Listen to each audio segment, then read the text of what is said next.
En mi día de casamiento, frente a 400 invitados, mi propio hijo tomó el micrófono y dijo que mi nuevo esposo era basura. Toda la familia de mi nuera estalló en carcajadas. Me levanté temblando de rabia y los eché a todos de mi fiesta. Fue entonces cuando mi esposo me miró con esos ojos llenos de ternura y me susurró algo que cambiaría mi vida para siempre. Pero para que entiendas por qué ese momento fue tan poderoso, necesito contarte toda mi historia desde el principio. Sigue mi historia hasta el final y comenta la ciudad desde donde me estás viendo para saber qué tan lejos ha llegado mi relato.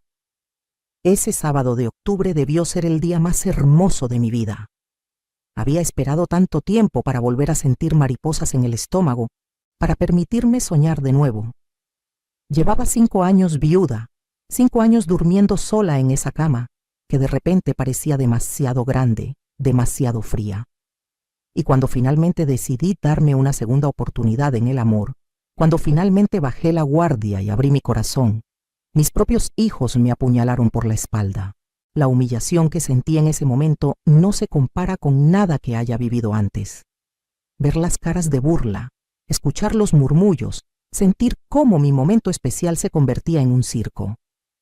Pero lo que ellos no sabían, lo que ninguno de esos ingratos sabía, era que yo guardaba secretos que los dejarían con la boca abierta.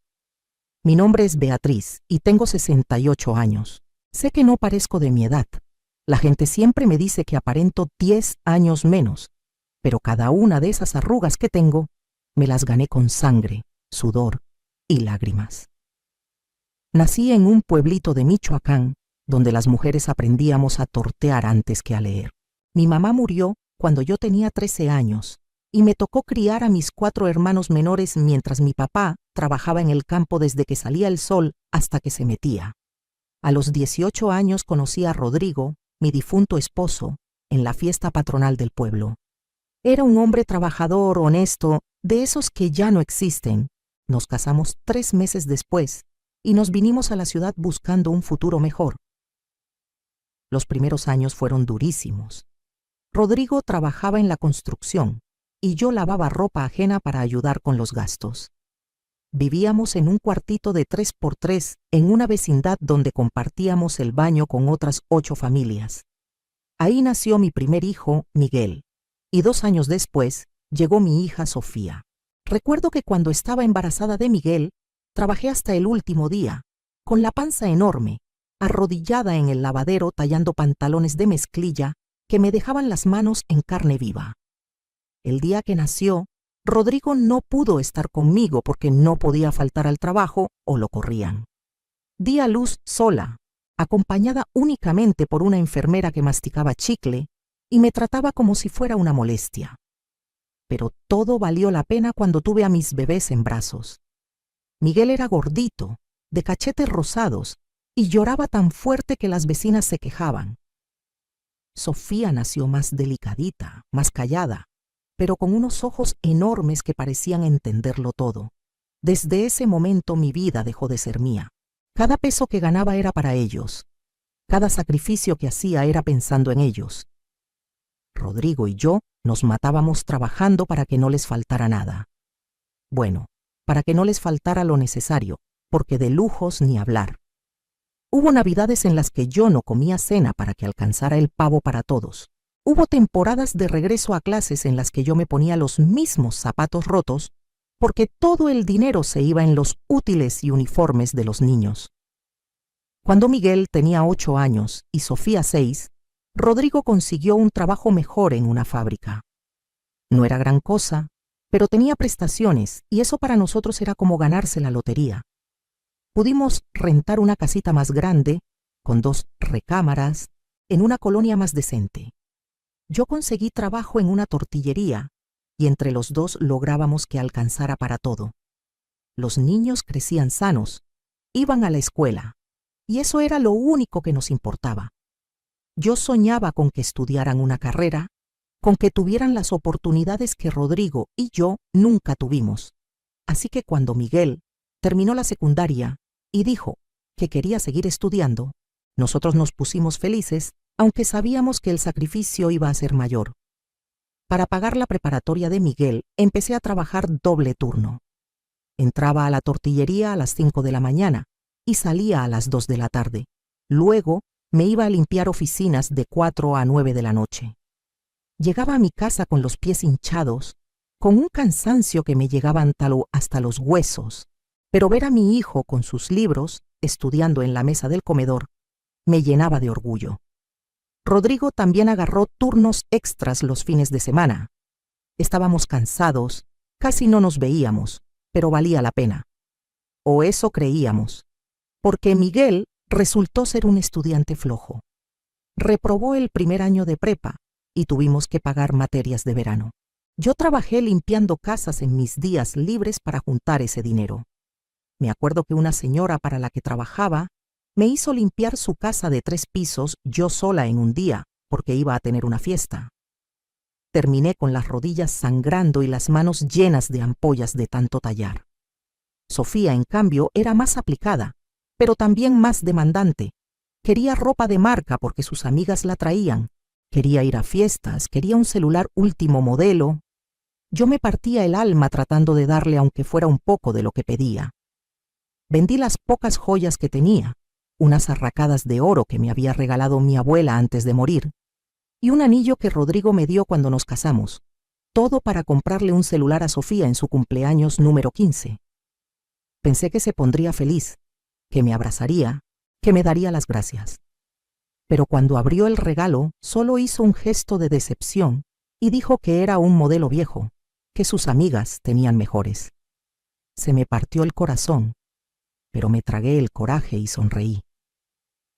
Los años pasaron así, entre trabajo y más trabajo, entre sacrificios y desvelos. Miguel finalmente terminó la prepa a rastras y entró a estudiar administración de empresas en una universidad pública. Sofía estudió diseño de modas en una escuela privada que nos costó todos nuestros ahorros. Rodrigo y yo ya estábamos más viejos, más cansados, con achaques y dolores, pero seguíamos trabajando duro porque ahora teníamos que mantener a 2 universitarios. Vivíamos de frijoles y tortillas para que a ellos no les faltara nada. Yo dejé de comprarme ropa nueva, andaba con las mismas blusas remendadas, con los mismos zapatos desgastados, pero ellos siempre andaban bien vestidos, con tenis buenos, con mochilas de marca. Cuando Miguel conoció a Fernanda, su ahora esposa, yo me puse feliz. Pensé que una mujer lo iba a asentar, lo iba a hacer más responsable. Fernanda venía de una familia con dinero. Su papá tenía varios negocios y su mamá era de esas señoras que nunca han trabajado un día en su vida, de esas que se la pasan en el salón de belleza y en comidas con amigas. Desde el principio me miraron por encima del hombro. La primera vez que fui a su casa, la mamá de Fernanda me recibió con una sonrisa falsa y me llevó directo a la cocina, como si yo fuera la sirvienta. Durante toda la comida hicieron comentarios sobre lo diferente que era su familia de la nuestra, sobre lo acostumbrados que estaban a cierto nivel de vida. Miguel no dijo nada para defenderme. Se quedó callado, avergonzado de su propia madre. La boda de Miguel y Fernanda fue una tortura. Ellos querían una boda grande, elegante, en un salón de esos caros. Los papás de Fernanda pusieron la mitad del dinero y Rodrigo y yo tuvimos que poner la otra mitad. Para juntar ese dinero vendimos nuestro carro, el único carro que habíamos tenido en toda nuestra vida. Un Tsuru viejito, pero que funcionaba bien. Empeñamos todo lo que teníamos de valor. Yo incluso pedí prestado dinero a mis hermanos. Todo para que Miguel tuviera la boda que Fernanda quería. En esa boda yo me sentí como una extraña. La familia de Fernanda invitó a más de 200 personas, todos vestidos elegantísimos, hablando de viajes a Europa y de inversiones. Nosotros invitamos a 30 personas, primos, tíos, compadres, gente humilde pero de buen corazón. Durante toda la fiesta, la familia de Fernanda nos hizo el feo. Ni siquiera se dignaban a hablar con nosotros. Después de la boda, Miguel y Fernanda se fueron a vivir a un departamento que los papás de ella les regalaron. Un lugar bonito, amueblado, en una zona residencial. Yo pensé que finalmente mi hijo iba a independizarse, a hacer su vida, pero no. Cada mes venía con algún pretexto para pedirnos dinero, que se les había descompuesto el coche, que tenían que pagar una tarjeta, que Fernanda quería redecorar el departamento. Y nosotros como tontos siempre les dábamos lo que podíamos, aunque tuviéramos que apretarnos el cinturón. Rodrigo ya estaba enfermo del corazón y los medicamentos eran caros, pero él prefería no tomarse sus pastillas para darle dinero a Miguel.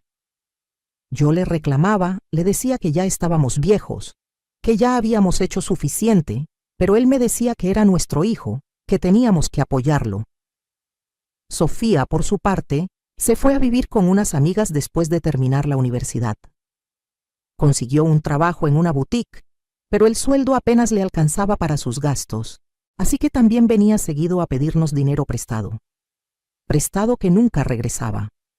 Entre Miguel y Sofía nos tenían exprimidos. Hubo meses en los que Rodrigo y yo no teníamos ni para pagar la luz, pero nuestros hijos andaban estrenando ropa y yendo a restaurantes caros. Un día me armé de valor y le dije a Miguel que ya no podíamos seguir ayudándolos económicamente, que su papá estaba enfermo y que necesitábamos guardar dinero para sus medicinas. ¿Sabes qué me contestó? Me dijo que ellos también tenían gastos, que no fuera egoísta, que después de todo lo que ellos habían tenido que aguantar, viviendo pobres de niños, nosotros les debíamos ayudarlos a tener una mejor vida. Me quedé helada. Viviendo pobres, les habíamos dado todo, absolutamente todo. Cuando Rodrigo murió hace 5 años, sentí que mi mundo se derrumbaba. Fue un infarto fulminante en la madrugada, mientras dormía a mi lado. Una noche se acostó conmigo, me dio un beso en la frente como siempre, y en la mañana ya no despertó. Me quedé viuda a los 63 años, sola, asustada, sin saber qué iba a hacer con mi vida. En el funeral Miguel lloró mucho, Sofía también. Decían que habían perdido al mejor papá del mundo. Pero cuando pasó el duelo y tocó hablar de cosas prácticas, ahí salió su verdadera cara. La casita donde vivíamos, Rodrigo y yo, estaba a nombre de los dos. Era una casa humilde, de interés social, pero era nuestra. La habíamos pagado con el sudor de 30 años de trabajo. Pues resulta que Miguel y Sofía querían que la vendiera y que repartiera el dinero entre ellos. Decían que ellos lo necesitaban más que yo podía irme a vivir a un cuartito más chico, algo más modesto. No lo podía creer. Querían que vendiera la casa donde había vivido con su padre, donde ellos habían crecido, donde estaban todos mis recuerdos. Y encima querían quedarse con el dinero. Les dije que no, que esa casa era mía y ahí me iba a quedar. Se enojaron conmigo. Fernanda, mi nuera, fue la peor. Me dijo que yo era una egoísta, que ellos tenían planes, que iban a tener un bebé y necesitaban dinero para comprarse una casa más grande. Que yo qué iba a hacer con una casa de 3 recámaras estando sola. Sus palabras me dolieron, pero me mantuve firme. Esa casa no se tocaba.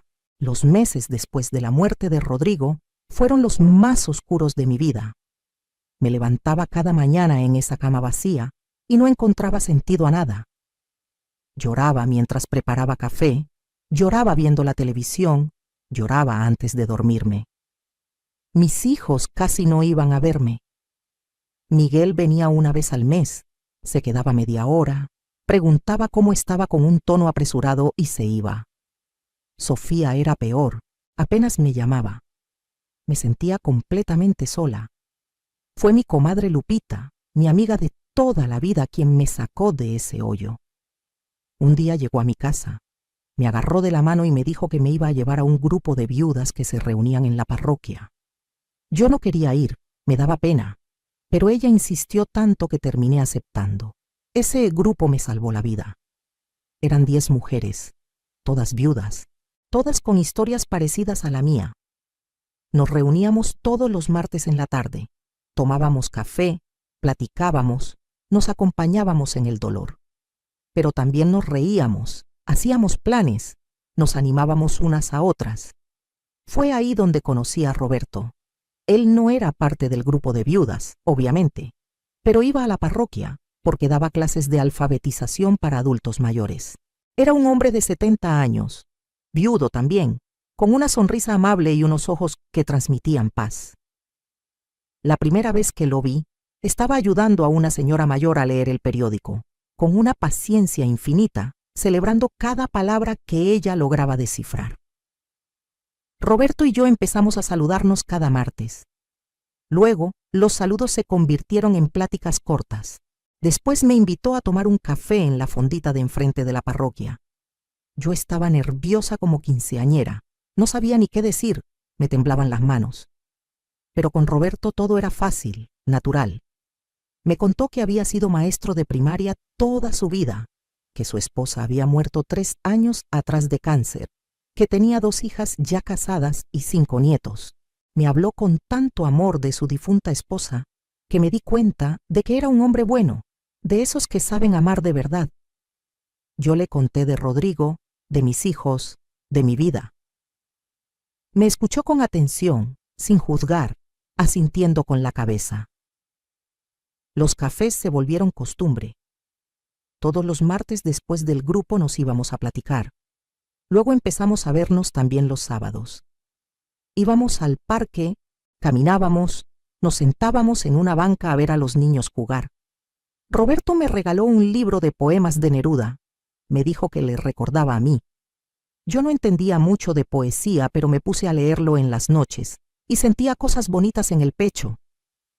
Un día, como a los 6 meses de conocernos, Roberto me tomó de la mano mientras caminábamos y me dijo que le gustaba mucho estar conmigo, que si yo quería podíamos intentar algo más serio. Yo me quedé callada un rato largo. Tenía miedo. Sentía que estaba traicionando la memoria de Rodrigo, pero también sentía algo hermoso, algo que creí que nunca volvería a sentir. Le dije que sí. Empezamos a andar de novios como 2 chavitos. Roberto era todo un caballero. Me abría la puerta del coche que había comprado usado, pero que mantenía impecable. Me llevaba flores, me escribía cartitas. Me hacía sentir especial, valorada, querida. Con él descubrí que la vida no se había acabado, que todavía había espacio para la felicidad, para los sueños, para el amor. Después de 1 año de novios, Roberto me pidió matrimonio.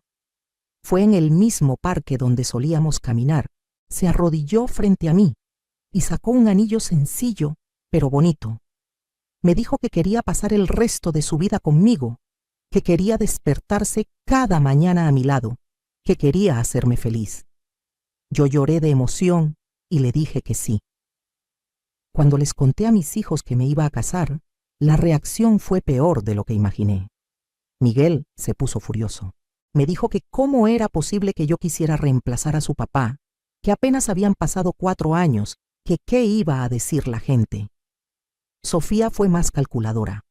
Me preguntó inmediatamente si Roberto tenía dinero, si tenía propiedades, si yo estaba segura de que no era un viejo muerto de hambre que solo quería aprovecharse de mí. Les expliqué que Roberto era un hombre bueno, honesto, que había sido maestro toda su vida, que tenía una pensión modesta pero suficiente, que vivía en una casita humilde pero propia, que lo amaba y que me hacía feliz. Pero a ellos no les importó. Solo les importaba el dinero. Fernanda fue la peor. En una comida familiar, me dijo delante de todos que yo era una vieja ridícula, que a mi edad andar de enamorada era patético, que seguramente Roberto era un mantenido que me iba a sacar hasta el último peso. Me dijo que si me casaba con él, iba a perder el respeto de toda la familia. Yo me quedé callada, aguantando las lágrimas, porque no quería hacer un escándalo. Pero por dentro estaba hirviendo de coraje. Miguel la defendió. Dijo que Fernanda tenía razón en preocuparse, que yo estaba muy grande para tomar decisiones así a la ligera. Sofía se sumó diciendo que si me casaba con Roberto, ellos no iban a ir a la boda. Pensaron que con esa amenaza me iban a convencer, pero estaban equivocados. Les dije que se casaran ellos con quien yo les dijera, que mi vida era mía y que iba a casarme con Roberto les gustara o no. Esa fue la primera vez en mi vida que les planté cara a mis hijos. Se quedaron sorprendidos, no estaban acostumbrados a que yo les dijera que no. Estuvieron como 2 meses sin hablarme.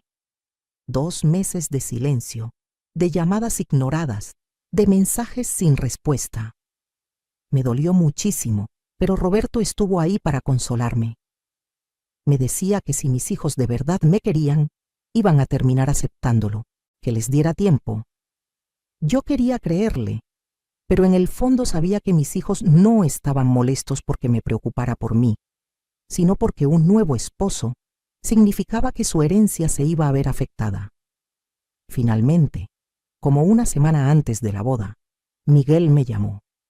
Me dijo que habían platicado entre ellos y que habían decidido asistir a la boda, que al final yo era su mamá y querían verme feliz. Yo me puse contentísima. Pensé que finalmente habían entendido, que finalmente me estaban apoyando. Qué tonta fui. Debía haberme dado cuenta de que algo tramaban, pero estaba tan emocionada con mi boda, tan feliz de que mis hijos iban a estar ahí, que no vi las señales. Organizamos una boda sencilla pero bonita. Rentamos un salón pequeño, elegante, con capacidad para 400 personas.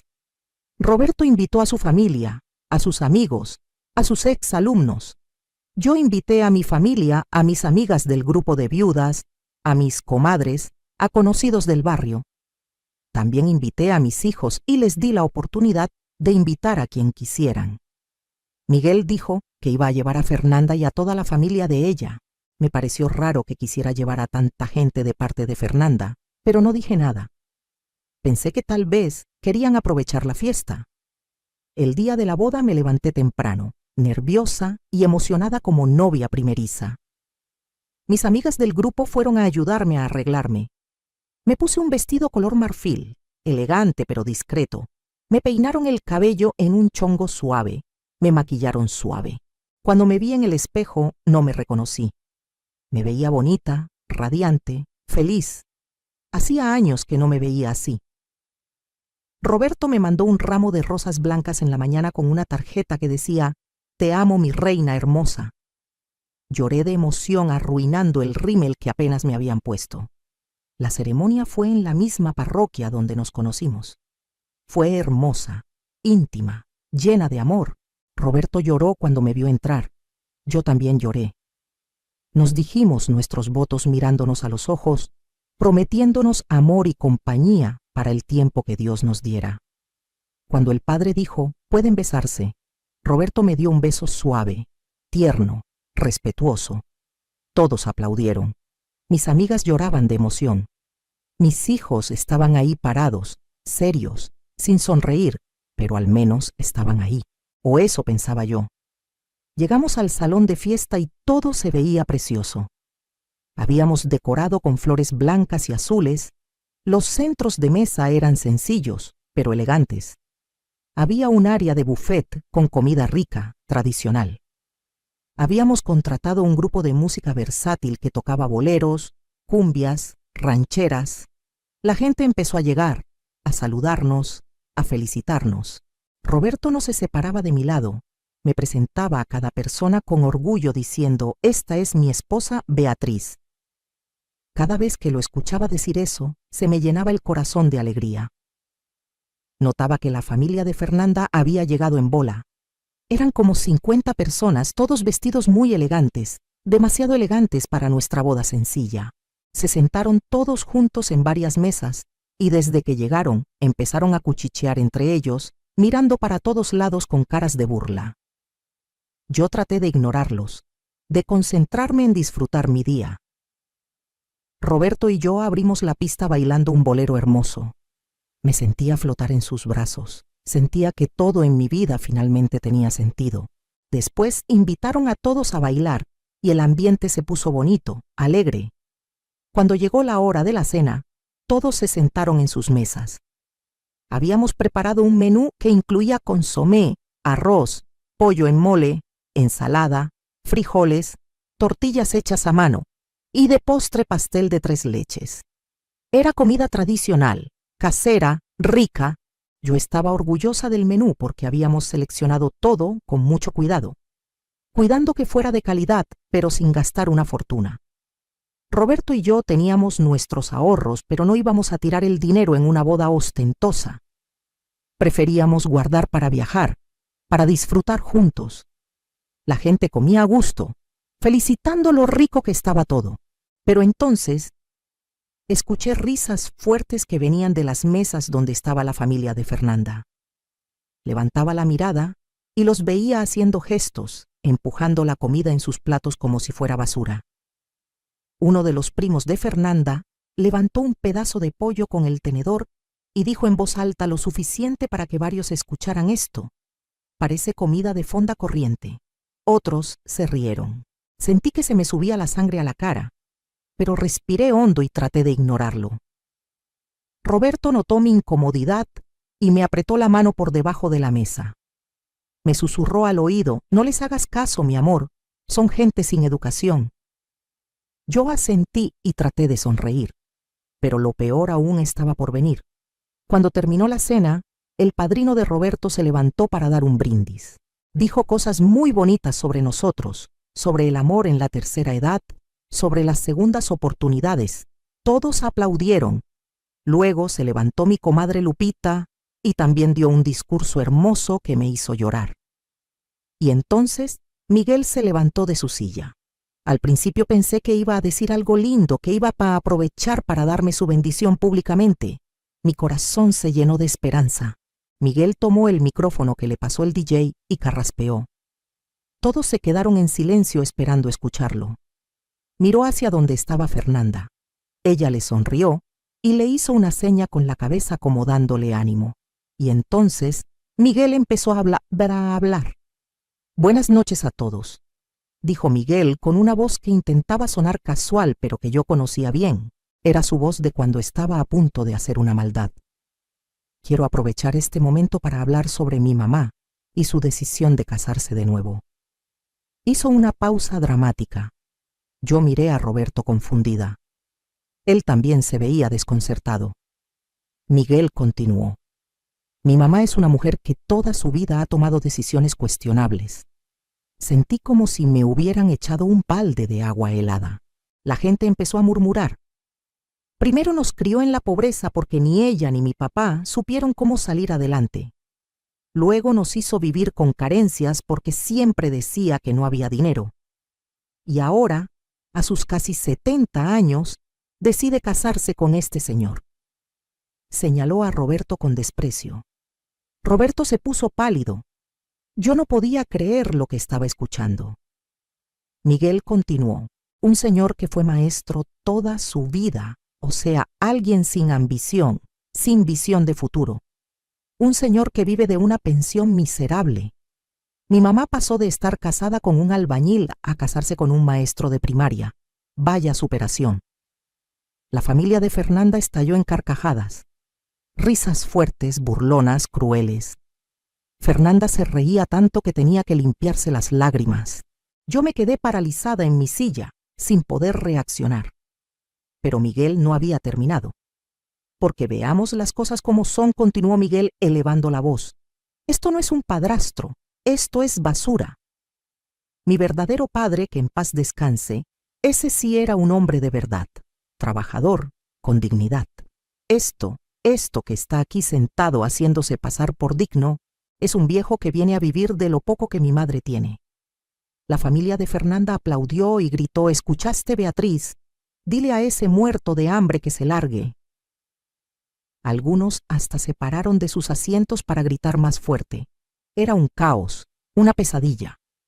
Miré alrededor y vi las caras de mis invitados.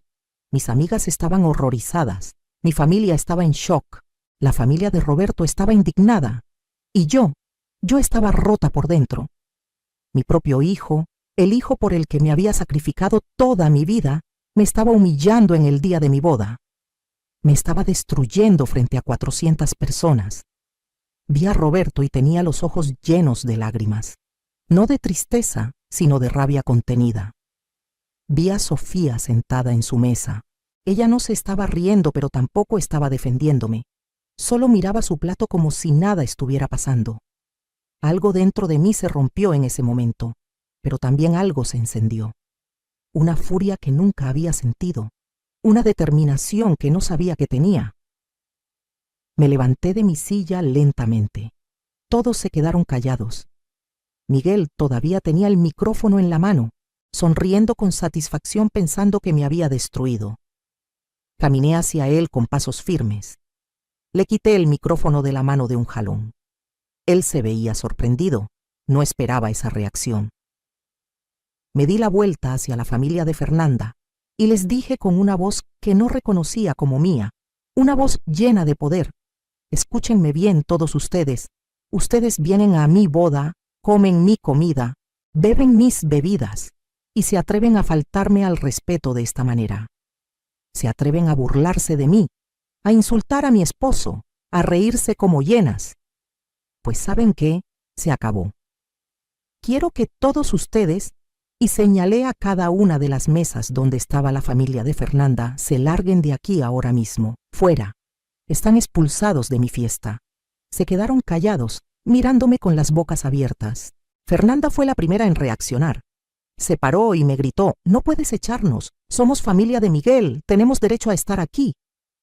Le respondí gritando más fuerte que ella: «Aquí la única que tiene derecho soy yo, esta es mi boda, yo pagué este salón, esta comida, esta fiesta.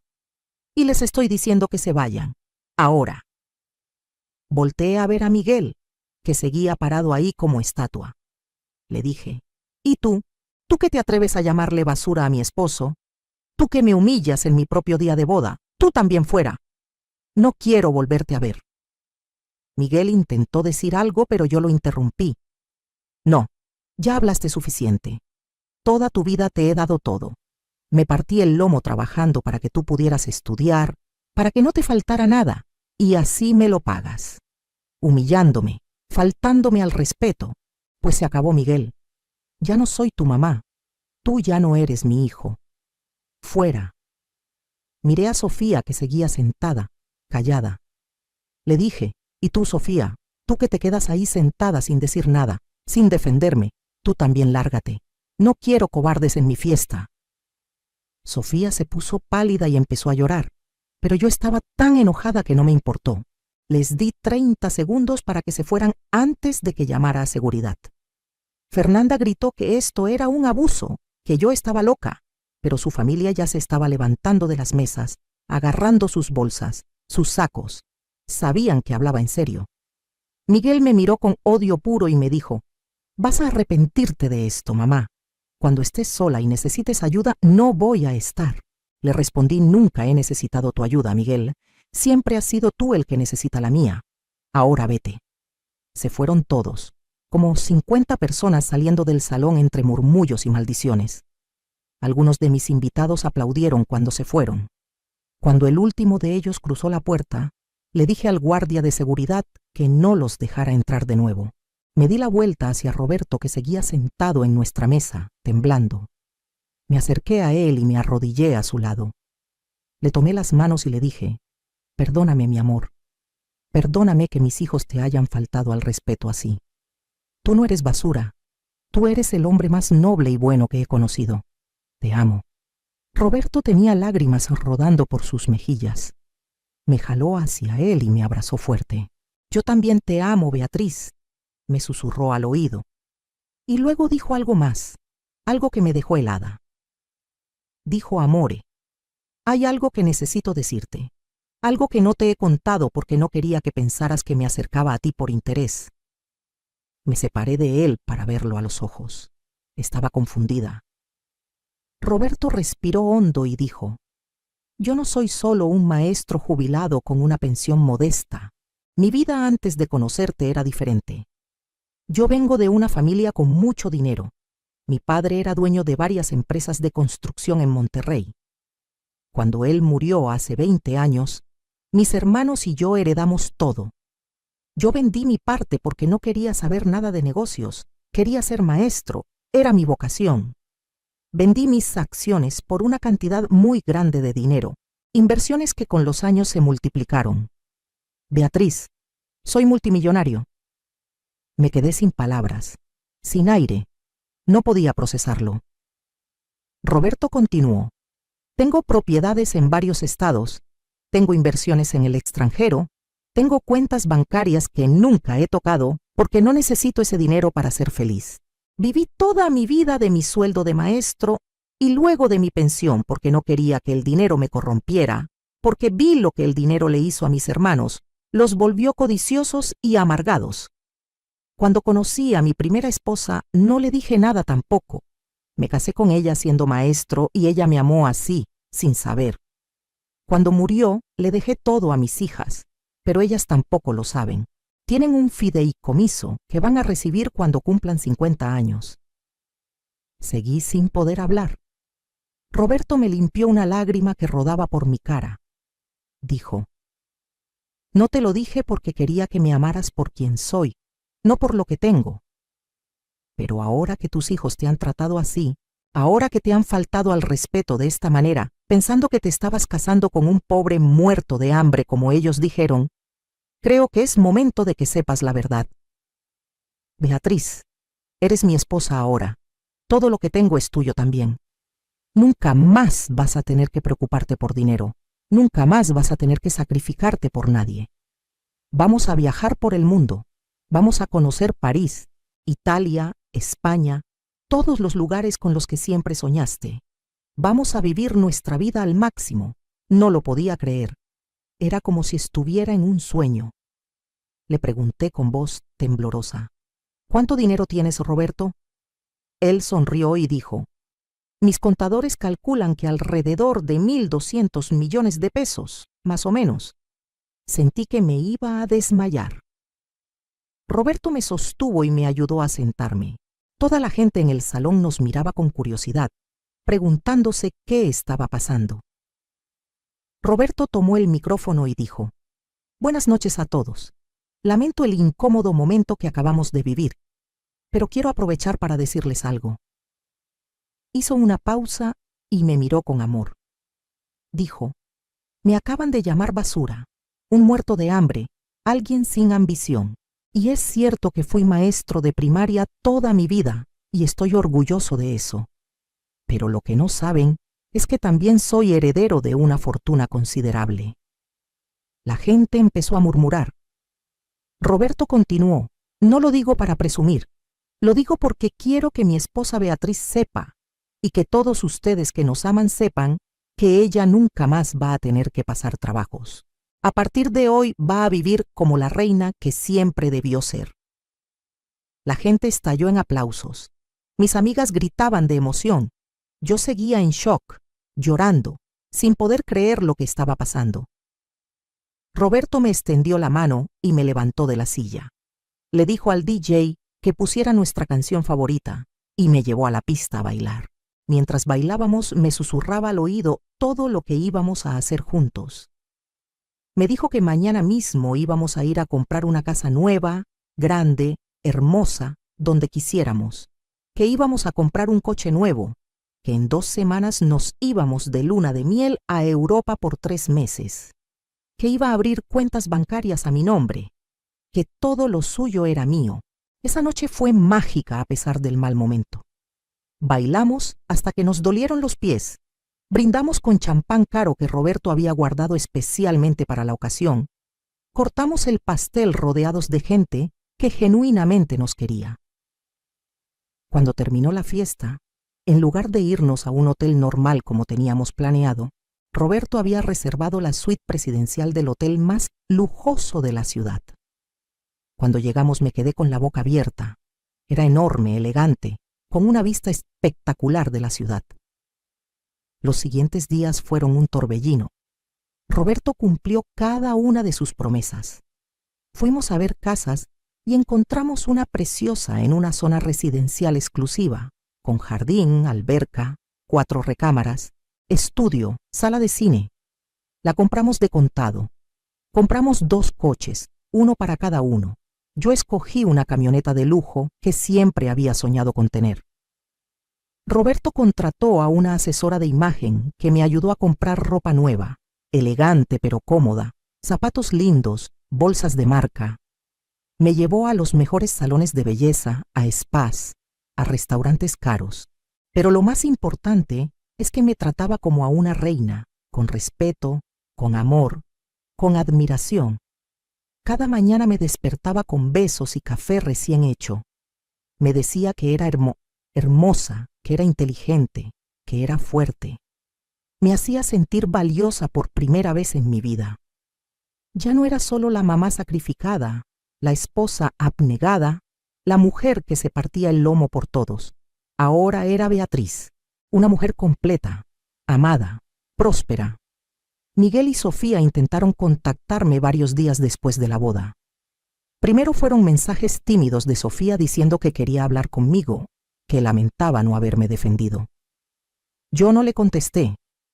Luego Miguel me llamó dejándome mensajes de voz, donde al principio intentaba justificarse, diciendo que solo estaba bromeando, que no era para tanto, que yo había exagerado.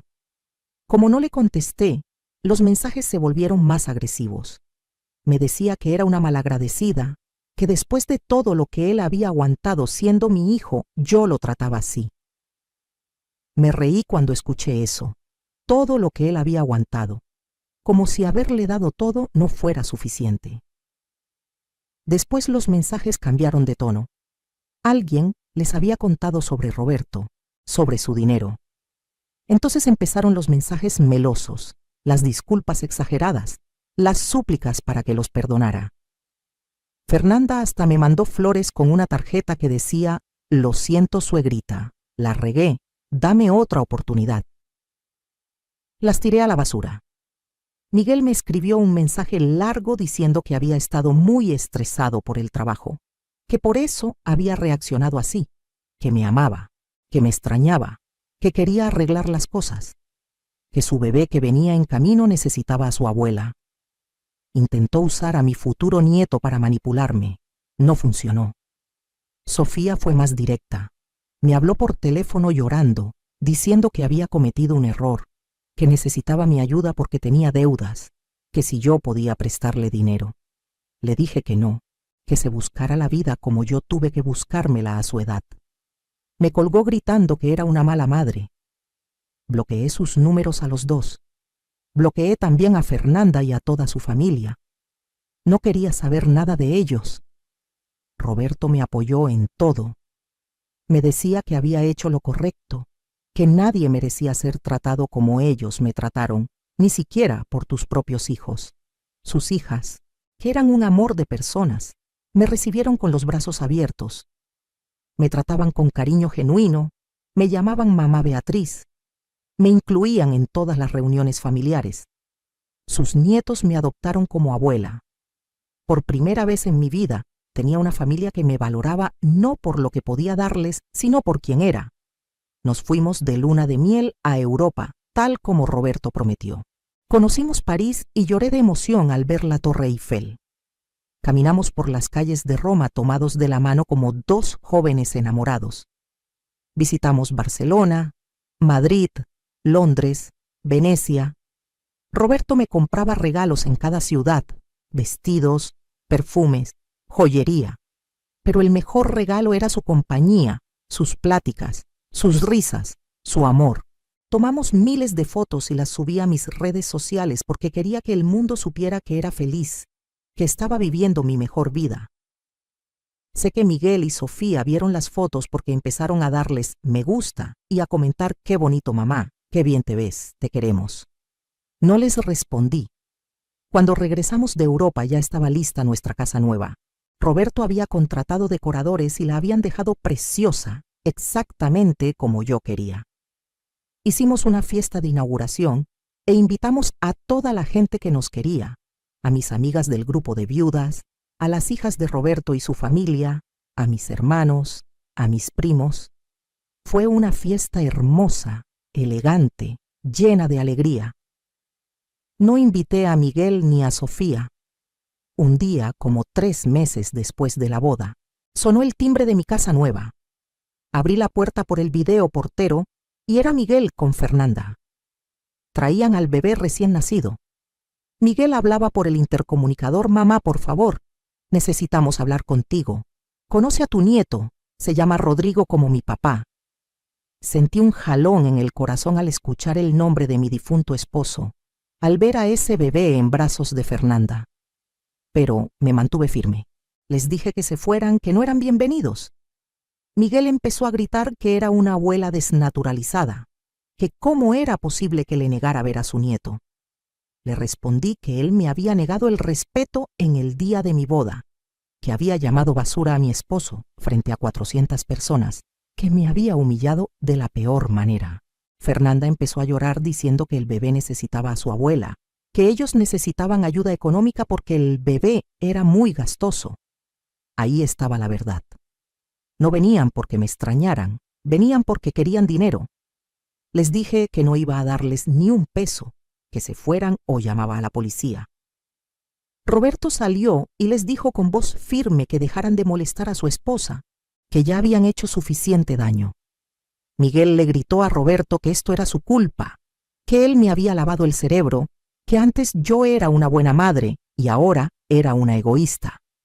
Roberto le respondió calmadamente que yo siempre había sido una buena madre, demasiado buena, que me había sacrificado toda mi vida por hijos que no lo apreciaban, pero que eso se había acabado.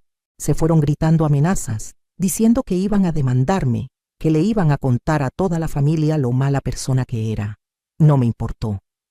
Los días siguientes algunos familiares me llamaron, primos, tíos, preguntándome qué estaba pasando, diciendo que Miguel y Sofía les habían contado que yo los había abandonado. Les expliqué toda la historia, lo que había pasado en la boda, cómo me habían humillado. Algunos entendieron y me apoyaron. Otros me dijeron que debía perdonar porque eran mis hijos. A esos los alejé también de mi vida.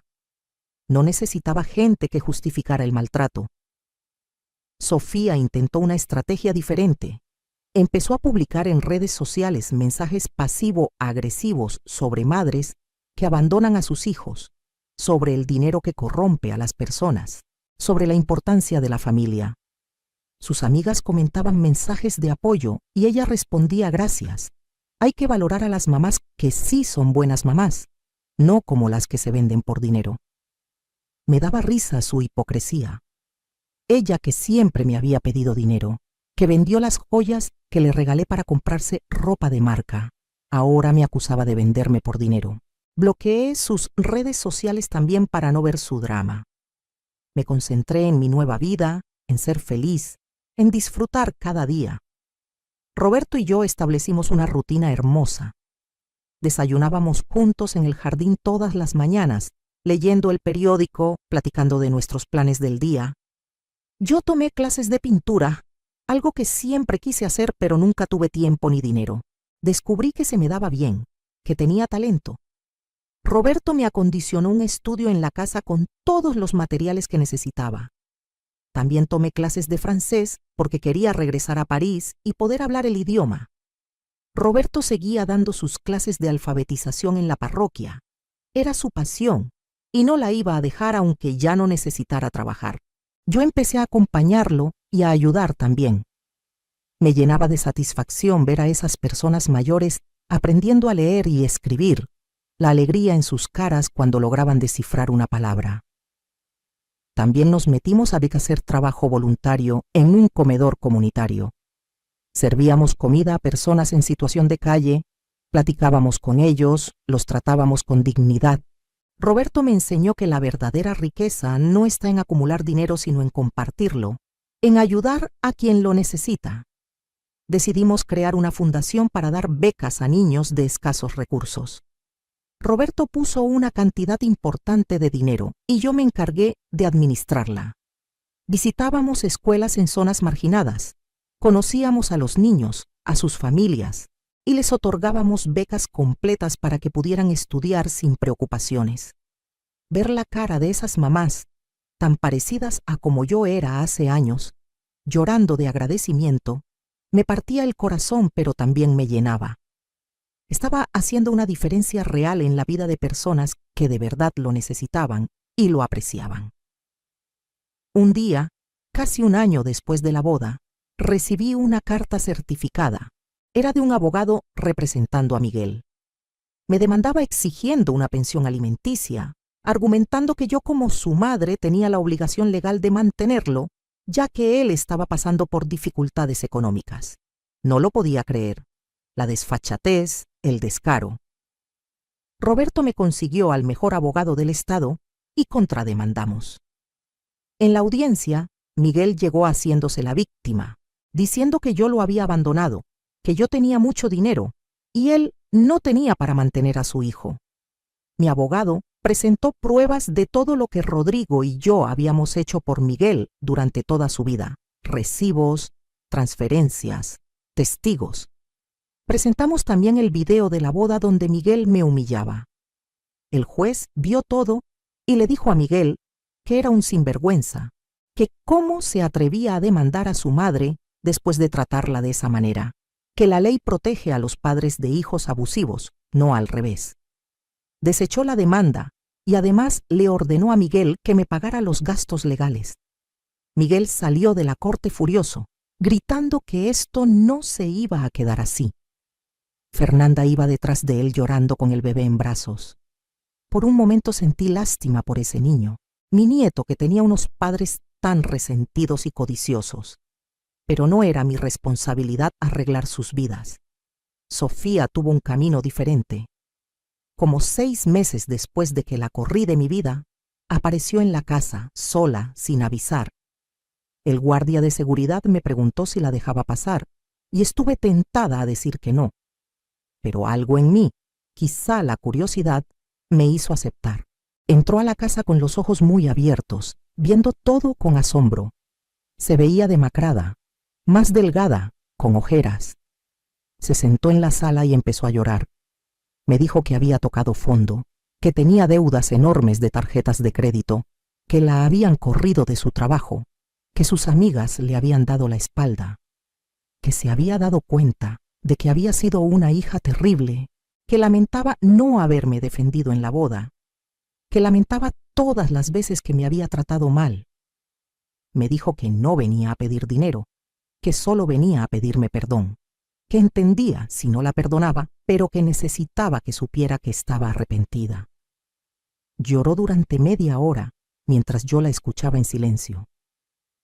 Cuando terminó, le dije que apreciaba su disculpa, que podía ver que era genuina, pero que el daño estaba hecho, que necesitaba tiempo para sanar, para procesar todo, que no estaba lista para tenerla de vuelta en mi vida. Sofía asintió, se limpió las lágrimas y me dijo que entendía, que iba a trabajar en ser mejor persona, que esperaba que algún día pudiera perdonarla. Se fue sin pedir nada y eso me sorprendió gratamente. Durante los siguientes meses Sofía me mandaba mensajes de vez en cuando, nunca pidiendo nada, solo contándome cómo le iba, diciéndome que había conseguido un nuevo trabajo, que estaba yendo a terapia, que estaba pagando sus deudas poco a poco. Yo le respondía mensajes cortos, sin comprometerme mucho, pero manteniendo contacto. Roberto me aconsejó que le diera una oportunidad si veía que su cambio era real. Le dije que lo pensaría. Miguel, en cambio, se puso peor. Empezó a hablar mal de mí en redes sociales públicamente. Creó grupos de madres malas donde publicaba mi foto y contaba su versión de la historia, donde él era la víctima y yo la villana. Sus posts se hacían virales de vez en cuando y yo recibía mensajes de odio de desconocidos. Al principio me afectaba, lloraba, me sentía atacada. Pero Roberto me recordaba que la gente que de verdad me conocía sabía la verdad, que los desconocidos no importaban. Eventualmente dejé de leer los comentarios, bloqueé a quien necesité bloquear y seguí con mi vida. Fernanda intentó una última movida desesperada. Apareció en mi casa con el bebé, que ya tenía como 8 meses, y me dijo que se quería divorciar de Miguel, que ya no aguantaba su amargura y resentimiento, que si yo podía ayudarla económicamente para salir de esa relación. Le pregunté por qué debería ayudarla después de cómo me trató. Me dijo que había sido influenciada por su familia, que en realidad ella siempre me había respetado, que solo quería lo mejor para su hijo. Le dije que no le creía ni una palabra, que la había visto reírse cuando Miguel me humilló, que ella había sido parte activa de todo. Se enojó y empezó a gritarme que yo era una vieja amargada, que cómo podía negarle ayuda a mi propio nieto. Le dije que su hijo no era mi responsabilidad, que ella y Miguel Eran los padres y debían resolverlo. La corrí de mi casa y le dije que no regresara. 2 años después de mi boda, mi vida es completamente diferente. Roberto y yo hemos viajado a más de 20 países. Hemos conocido playas paradisíacas, ciudades históricas, paisajes increíbles. Cada viaje es una aventura nueva. Celebramos nuestro 2º aniversario en Grecia, bailando bajo las estrellas en una isla pequeña, brindando con vino griego, sintiéndonos los únicos 2 personas en el mundo. Roberto me sigue tratando como reina, me sigue diciendo que soy hermosa cada mañana, me sigue llenando de amor y respeto. Nuestra fundación ha crecido enormemente. Hemos otorgado más de 500 becas a niños necesitados. Hemos construido 2 bibliotecas comunitarias en zonas marginadas. Hemos financiado programas de alfabetización en 10 estados. Ver el impacto positivo que estamos teniendo en tantas vidas me llena de un orgullo que nunca sentí antes. Este es mi legado. No hijos desagradecidos, sino cientos de niños que van a tener mejores oportunidades gracias a nuestro apoyo. Con Sofía eventualmente llegamos a un punto medio. Después de 2 años de verla esforzarse genuinamente por cambiar, de verla ir a terapia, de verla trabajar honestamente, de verla pagar sus deudas sin pedirme ayuda, decidí darle una oportunidad. Empezamos a vernos para café una vez al mes. Las pláticas eran incómodas al principio, forzadas, pero poco a poco fuimos reconstruyendo algo. No es la relación madre-hija ideal. Hay demasiado daño del pasado, pero es algo. Ella respeta mis límites, no pide dinero, no hace demandas. Hemos tenido conversaciones difíciles, donde me ha pedido perdón con lágrimas genuinas por años de maltrato y desinterés. Yo le he perdonado, aunque no he olvidado. Miguel nunca cambió. Sigue amargado, resentido, hablando mal de mí con quien quiera escucharlo. Su matrimonio con Fernanda terminó en divorcio hace 1 año. Fue un proceso feo lleno de gritos y acusaciones. El bebé, mi nieto Rodrigo, quedó en medio de esa guerra. Me da tristeza pensar en él, en que está creciendo en ese ambiente tóxico. Pero no es mi responsabilidad rescatarlos. Hice mi parte durante 40 años. Me sacrifiqué hasta quedar vacía y no funcionó. Ahora le toca a Miguel ser adulto y resolver sus problemas. He aprendido tanto en estos 2 años. He aprendido que nunca es tarde para empezar de nuevo, para ser feliz, para poner límites. He aprendido que el amor propio no es egoísmo, es supervivencia. He aprendido que a veces la familia que eliges es mejor que la familia que te tocó. Las hijas de Roberto son más cariñosas conmigo que mis propios hijos alguna vez lo fueron. Sus nietos me dicen abuela con amor genuino, no con obligación. He aprendido que el dinero no da la felicidad, pero sí da tranquilidad, opciones, libertad. Ya no me desvelo pensando en cómo voy a pagar las cuentas. Ya no me duele el cuerpo de trabajar hasta la extenuación. Ya no tengo que sacrificar mis necesidades por las de otros. Puedo ir al doctor cuando me siento mal. Puedo comprarme ropa linda. Puedo darme gustos sin culpa. Y lo más importante, puedo ayudar a otros que realmente lo necesitan y lo aprecian. Roberto me salvó de muchas maneras, no solo económicamente. Me salvó de una vida de soledad. Me salvó de seguir siendo la eterna sacrificada. Me salvó de mis propios hijos que me hubieran exprimido hasta la muerte. Pero también yo me salvé a mí misma. Fue mi decisión levantarme en esa boda y expulsar a esa gente. Fue mi decisión poner límites. Fue mi decisión elegir mi felicidad sobre la falsa paz familiar. Y fue la mejor decisión que he tomado en mi vida. Ahora tengo 69 años y estoy en la mejor etapa de mi vida. Me veo en el espejo y veo a una mujer plena, radiante, segura de sí misma.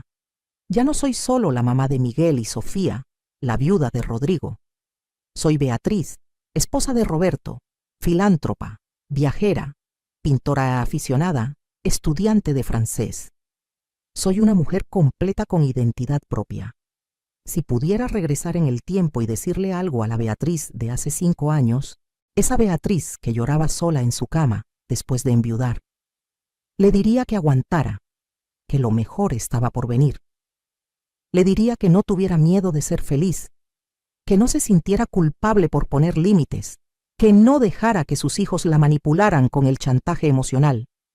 Le diría que vale mucho, que merece amor, respeto y admiración. Le diría que es fuerte, más fuerte de lo que ella misma sabe. A todas las mujeres que están leyendo mi historia, especialmente a las de mi generación que nos enseñaron que nuestro valor estaba en sacrificarnos por otros, quiero decirles algo importante. Ustedes valen por quienes son, no por lo que dan. Ustedes merecen ser felices, ser amadas, ser respetadas. No se dejen maltratar por nadie, ni siquiera por sus propios hijos. El amor no duele, no humilla, no abusa. El amor verdadero eleva, respeta, honra. Si tienen hijos adultos que las están usando, manipulando, faltándoles al respeto, tienen permiso para alejarse. No son malas madres por poner límites, son madres sabias. Ya criaron a sus hijos, ya hicieron su trabajo, ahora les toca a ellos ser adultos responsables. Ustedes no les deben el resto de su vida. No se dejen chantajear emocionalmente con cosas como, pero soy tu hijo, ¿cómo puedes hacerme esto? Una buena madre nunca abandonaría a sus hijos. Eso es manipulación pura. Y si están solas, si son viudas o divorciadas, y creen que ya se les pasó el tiempo del amor, déjenme decirles que se equivocan. Yo encontré el amor de mi vida a los 63 años. Nunca es tarde para volver a enamorarse, para sentir mariposas, para ser feliz con alguien. No se resignen a la soledad si no es lo que quieren. Dense la oportunidad. Mi historia podría haber sido una tragedia. Podría haber terminado sola, pobre, amargada, siendo la eterna víctima de hijos desagradecidos. Pero se convirtió en una historia de renacimiento, de empoderamiento, de felicidad. Y todo empezó con una decisión, con levantarme en mi boda y decir basta, con elegirme a mí misma por primera vez en mi vida. Hoy estoy sentada en la terraza de mi casa hermosa, con una taza de café gourmet en la mano, viendo el jardín que tanto me gusta, planeando mi próximo viaje a Japón con Roberto. En unas horas voy a ir a la fundación a entrevistar a familias para las nuevas becas. Mañana tengo clase de pintura y en la tarde voy al spa con mis amigas. Mi vida es plena, es feliz, es mía. ¿Extraño a Miguel? A veces. Pero extraño al hijo que pudo haber sido, no al que es.